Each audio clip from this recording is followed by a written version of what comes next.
And my God, this is going to be a very intense finale, because this is a really close LAN, and there's no singular Starburst-esque team to just sweep the tournament away. No FT win, no Starburst, no Jackpot. There's nobody like that here. So like the closest we've got is probably Red Sun. They are a steady team. They're at a DivX level, but man, they've just gotten knocked down into the lower bracket. So who knows what is going to happen? Right now, we are going to get a losers quarterfinals match. So the loser of this match ties for 5th, and this is going to be the top of the alphabet versus the bottom of the alphabet here. We're flipping through our guides on the teams here, and it's very difficult. We've got the Z tier players. That's 5th Gen, Storm, Gus, and Luna. They've been playing together for some time, if I remember correctly. And so they're probably coming in with some strats. They're probably coming in a little bit prepped for this. And then on the other side, we've got A2P, who's one of the longest running teams in Splatoon in general. They've just been around for a very long time, very experienced. I am not in, you know, the +1 scrims, right? Who do you think is the favorite out of these two? We've got man, I'm a little bit leaning towards A2P, but I feel like the players on Z tier players have kind of been on a tear recently. They're more of a pickup compared to A2P's long running legacy, but we'll see how these two line up going in. We see pretty normal things coming out of both sides with that bucket. We'll be seeing that from Jeff quite a bit through this set as they battle for the zone on Mako Mark. Already an early pick going down against Z tier players is going to give A2P that advantage. And now Assault and Pepper using that advantage is going to try and secure that left side, set up a lockout. The jumps are going to save a bit of Z tier players' specials and time, but this is already a very strong start with Soren up in that top left. Yeah, A2P getting control really early is huge for them. They have significant range advantage here. They're also going to have more coolers coming out of the pencil than you're going to see on the Tri-Nouveau. So Z-tier players needs to be explosive. They need to get something to happen. They need to break in because A2P just has the lockout here. They have the power to defend against this team. They can let Z-tier run into them and kite them back. And right now, that's been what's happening. It has not flipped. The zone is all the way down to 23 already, and they lose it there, but really strong showing from A2P. If they can keep that up, oh my God, Jeff is going nuts over here. Gets so much attention pulled over. And the thing is, Z-tier weren't able to get forward because of that. So now A2P just kind of gets to walk all the way back up to the zone, if not for this crab, I suppose. Looks like they caught someone on the far side, so maybe they got a little bit more here than I thought at first. Yeah, the jump is going to stagger A2P a bit, and that is going to allow Z-tier players to start moving into their spawn, especially that crab, helping secure quite a few points on the board for Z-tier. Now, Z-tier just kind of backed up in the zone. They're going to set up some paint. They don't have too much online, but that Zuka is absolutely huge. That is the pick on the Sniper Rider with those coolers. So now the time is ticking all the way down to 25. That's going to be a lead flip. A2B needs to make a run for the zone. Thankfully, they have a crab to help with it. Soren is able to get a pick with it. Now, with the rest of A2B running for the zone, Z-tier is desperately trying to paint it over. The strikes are going to come in. That's likely going to flip the zone the other direction, but not if Z-tier has anything to say about it. The members of A2B are going down. Z-tier is still alive and kicking, painting and painting and painting and painting some more. Oh my goodness. I said they needed something explosive, and that was explosive. They just got the picks where they needed, you know, catching A2P trickling in a little bit there, but then that Zuka shot on the Sniper Rider shuts down the cooler and gets Z-tier into position to be able to just put it on lock. And at that point, it's so hard for A2P to actually get players on the zone, because while they have the range, while they have the ability to defend, the ability to hold and lock out, they don't have as many tools to move forward. And so they're trying to rely on using like the multiple tri-strikes to stall the zone out, but Z-tier was ready for that. They painted through that, and they were able to put out an even stronger lockout of their own to clinch that game. So it looks like we are still on a set map list here. So we're going to have Rainmaker Museum. I don't remember exactly at what point we get to counter picks. I can look that up in just a second. But for now, let's see, it may be losers semis. Right, yeah, so it's actually losers finals that we go to counter picks. So for now, we are going to have, we saw the counter pick system come up in winners finals, which is why that was what I was expecting at first. But okay, so what do you think going into, you know, knowing the players and knowing how they've played so far, what do you think going into this map mode? Like, it was Rainmaker, right? So you'd think the shorter range, the faster team probably does have a little bit of an edge there. Do you think A2P mixes things up at all? So I don't think that A2P's Assault and Pepper is very content with sticking with their comp. They believe they can make it succeed, and it does have very good strengths. On this map, something like Pencil in the middle of the map or Slosher can do a lot of work. Teams without that long range rely heavily on Inkzuka to find a stray pick, just like they did last game. If those picks don't come through, then it feels like an unwinnable situation for Z-tier players. But of course, if those shots land, it shuts down A2P before anything even happens. And that's the thing about the Trizooka. People have said for a while that it's a quote-unquote lottery special, but for a long time, Zero has been saying, no, I think that's consistent. And you know, when you put two of them on a team in the hands of players that are that strong, maybe it is. But we don't have double Zuka. Actually, no, we do. I'm lying. There's a machine there. They juked me. Something that's really interesting, though, is the Ink Fact. We actually see vanilla Jet Squelcher coming out of Z-tier players. That's a very specific pick for this map, I'd have to say.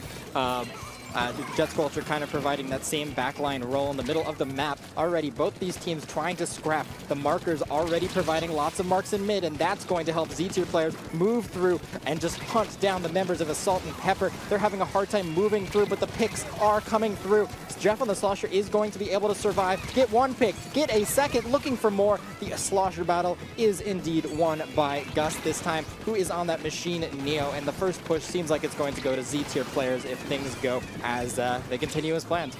The Zuka dogfight basically neutralizes both specials, and so now we're back at pretty much dead even. Very little ground gained by either side. Yes, Z-tier has a little bit of paint, but that can very easily go back in the other direction when a pick happens. Storm is trying to worm their way in here. Gets in and takes out Siren. They're in the back line still. I don't think Chino knew where they were. That's a triple, and that's the pop. And they're going to be able to grab that probably and keep going.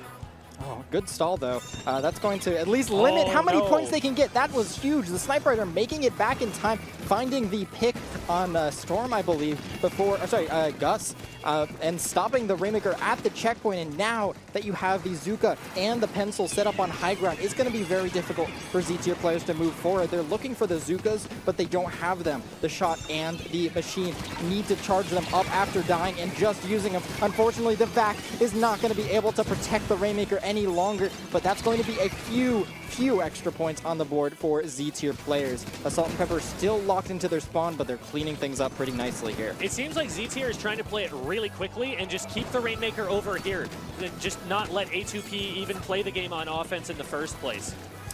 Yeah, it definitely can seem a little bit like that. That's a bit different dynamic from this game. They're playing heavily around that Ink Fact, waiting to use it for the checkpoints, but they aren't getting the picks that they did last game on the backlines. Now it's Assault and Pepper who's on the offense. They're able to find a pick on that backline, and Chino's going to dive for the checkpoint, but unfortunately the spinner spinning away just a little bit is going to drop the Rainmaker in mid. And now Assault and Pepper looking, they're gearing up for that push. They have the aggressive position just like Z-tier players did on their push. The Slosher not going to be able to find anything, but some nice aggressive pressure is going to clear the way, give the checkpoint to Assault and Pepper, but they are hungry for more.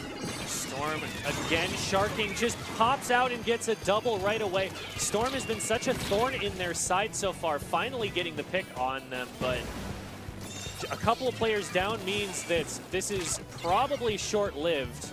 A2P going to be able to regain control here. They're starting to try and get control of the enemy plat, but Soren goes down completely alone there, and not too much they're going to be able to pull off.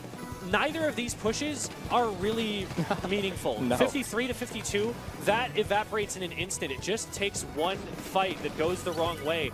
And so both of them are going to have to posture around mid really well here. Like straight picks like that going in might be what causes the lead to flip here. A minute and 30 left. There's not a lot of time for counter push if the lead changes or if somebody, you know, gets their lead expanded pretty far. I do love what I'm seeing there. Oh! That's 3 down. The Ink Vacuum was used proactive. The Inkzuka was used, sorry, the Ink Vac was used proactively, but that was not enough. The surprise Inkzuka from behind finds 2 on the collateral. Now it's A2B making a run for it, just pushing off of the back of that Inkzuka, and they're still not done. They have multiple members up. It's just a machine in the way. A trade's going to come out. A Zuka from Gus is actually going to stop it. Now that push is finally finished. It's going to be Z-tier players gearing up for a push in the final minute. They need those specials online. They just used their Zukas. They're going to need to use them to target out the Pencil and the Slosher, who are undoubtedly going to be sitting on high ground, playing safely, and that's going to open it up just like that. That's a pick on Soren with those Zukas. It's going to be 5th Gen now, trying to just use their range and get that Ink Vac in time for a push for Z-tier. There's not a lot of room left on the plat here for the Jet Squelcher. They get cleared off. A2P going to have control again, and they get it off the plat. The danger is abated for now. 15 seconds. This is going to be Z-tier players' last chance to be able to take this lead back. But that's a good start for them, getting 2 down on A2P. 5th Gen and Storm going to be diving over the side here to get onto the plat and try to clear some room. But it's a pretty big ask to get all the way that far without going down, with Jeff getting in behind. Oh, but they get to run through with the Vac, and they take the lead right at the end in the overtime. Oh my goodness. The pick, we saw the Zuka come out, taking out that Snipe Rider, and the Rainmaker was just able to sneak forward. We saw the Ink Vac being attacked by a member of Assault and Pepper to just allow the rest of their team to attack the Rainmaker, but the Rain was able to just get away, scoot forward. They were farther forward than I even anticipated after, when the Ink Vac was being attacked, and just the extra bit forward that they were able to play at of the Ink Vac. They were playing like at max range. That was really what sealed the deal and gave them those extra points. Just, they knew their win condition was the Ink Vacuum. They found the pick on the one member they needed, the one who could take out the Ink Vacuum, and they used that Vac to win that game. And now, it's 2-0, despite 2 very close games. Right. This is one of those games where I would not at all be surprised to see, kind of reverse sweep conditions start to develop, because it's been so close. But so far, Z-tier has been able to clutch it out at every opportunity. A2P gets very close, puts up a very respectable push, a strong one. But right at the last instant, Z-tier able to punch in and get just a little bit more.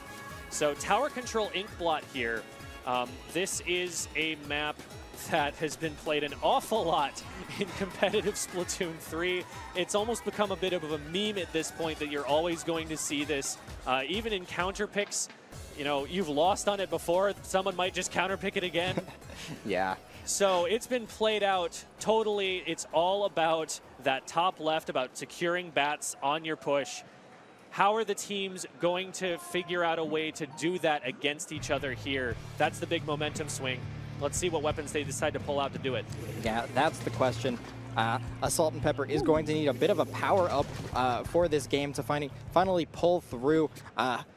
And it seems like there's going to be a change of weapons on both sides. Interestingly, the 96 cal from 5th Gen on tower control is going to give them a good way to clear the tower, as is that Rapid Deco on the other side from Siren. I'm happy to see Siren back on this Rapid and see what she can do with it here. Already multiple members fighting on this stack. The bloodbath is going to continue, and it seems like it's going to be Chino on the Tri-Slosher who comes out victorious. Assault and Pepper already has control of the left side, looking for more, but unfortunately they're grouping up a little bit too much on that stack. Is going to find them in a bit of an awkward position. Storm makes quick work of it and shuts down that push. Oh, but a bomb kill early on. That one might actually delay the momentum of the push a little bit. A2P going to be able to isolate here. Not quite. They don't go for it. But they will get control of mid back, and they'll be able to start moving in. Oh, quick pick there from Gus. Gus might be able to get something going here, but gets collapsed on. Great trade back. Just not able to move their other players into position in time to capitalize on these picks yet. So lots of skirmishing, lots of little trades in mid, but nothing that's really developed into a major push just yet.